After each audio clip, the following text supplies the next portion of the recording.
اللہ تبارک و تعالیٰ کی بیعت، اللہ تبارک و تعالیٰ کی توحید کی بیعت کیا کرتے،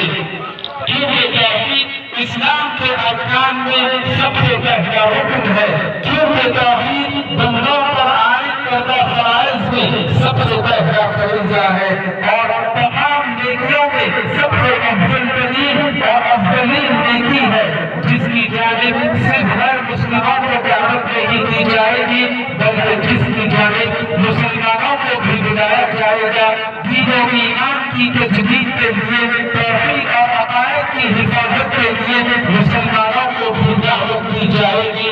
اسی لیے بندے مومن کا سب سے آخری فریضہ بھی اس دنیا سے رخصتی کے وقت جو ہوگا، جس کی زبان سے جو کلمات ادا ہونے چاہیے، جو اللہ تبارک و تعالیٰ کی توحید کے کلمات ہیں، شروع سے لے کر آخر تک اللہ تبارک و تعالیٰ نے انسان کی زندگی میں توحید کو اہمیت دی ہے، اور توحید سب سے افضل نیکی ہے۔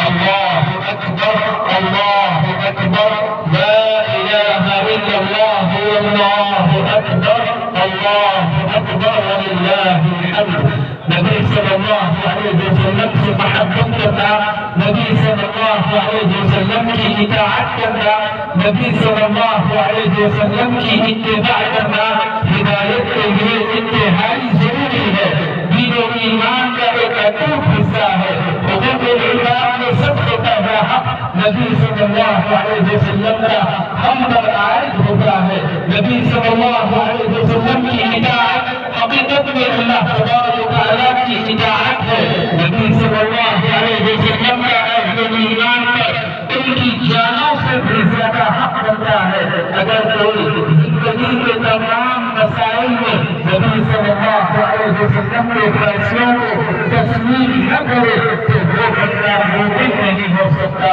حقوق اللہ جاننے کے بعد، حقوق نبی جاننے کے بعد اولیاء اللہ کو ماننا انتہائی ضروری ہے۔ قرآن کی روح سے اولیاء اللہ کا انکار نہیں کیا جا سکتا، لیکن سب سے پہلے نبی، سب سے پہلے اولیاء انبیاء علیہ السلام ہے، صحابہ کرام ہے، خلفاء راشدین ہے، ازواج مطہرات ہے، اہل بیت اطہار ہے۔ ان کے علاوہ ہر مومن متقی اللہ تبارک و تعالیٰ کا ولی ہے، لہذا صحابہ کرام کی بے غیرتی سے بچنا چاہیے، ان کی بے ادبی سے بچنا چاہیے، ان پر تبصرہ کرنے اور ان پر تجزیہ کرنے سے بچنا چاہیے۔ یہ اولیاء اللہ پر ایمان لانے یا ان کی تصدیق کرنے کا ایک حصہ ہے۔ نبی صلی اللہ علیہ وسلم نے جہاں صحیح تعلیمات سے روشناس کرایا، وہی وقتاً فوقتاً، موقع بموقع صحابہ کرام کو شرک اور بدعت سے، صحابہ کرام کو کفریات سے آگاہ اور چوکنا کیا کرتے، مختلف فتنوں سے واقف کرایا کرتے۔ موجودہ دور میں مختلف فتنوں میں ایک فتنہ یہ بھی ہے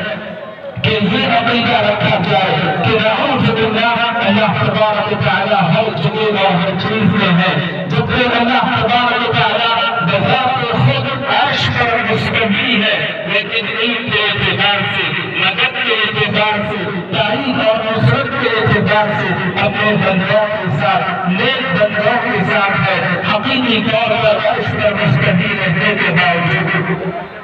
موجودہ دور میں غلط عقائد جو پائے جاتے ہیں، ان میں ایک عقیدہ یہ بھی ہے کہ نبی صلی اللہ علیہ وسلم کو آخری نبی تسلیم نہ کیا جائے، جبکہ اللہ تبارک و تعالیٰ کے قرآن مجید میں یہ بات بتائی کہ نبی صلی اللہ علیہ وسلم خاتم النبیین ہے، سب سے آخری نبی ہے، لہذا کوئی نبی صلی اللہ علیہ وسلم کے بعد نبوت کا دعویٰ نہیں کر سکتا۔ اگر دعویٰ کرے گا کہ وہ جھوٹا نبوت کا دعویٰ ہوگا، اس کی تصدیق نہیں کرنی چاہیے۔ موجودہ دور میں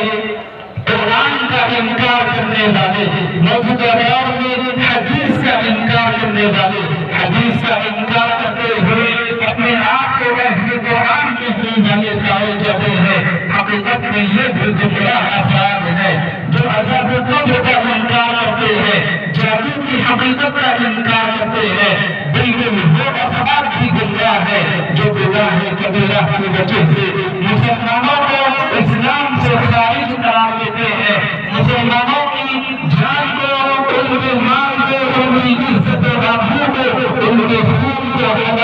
سمجھتے ہیں جو تمام عقائد غلط عقائد ہیں ان سے بچنے اور نوجوان نسل کو ان سے محفوظ رکھنے کی انتہائی ضرورت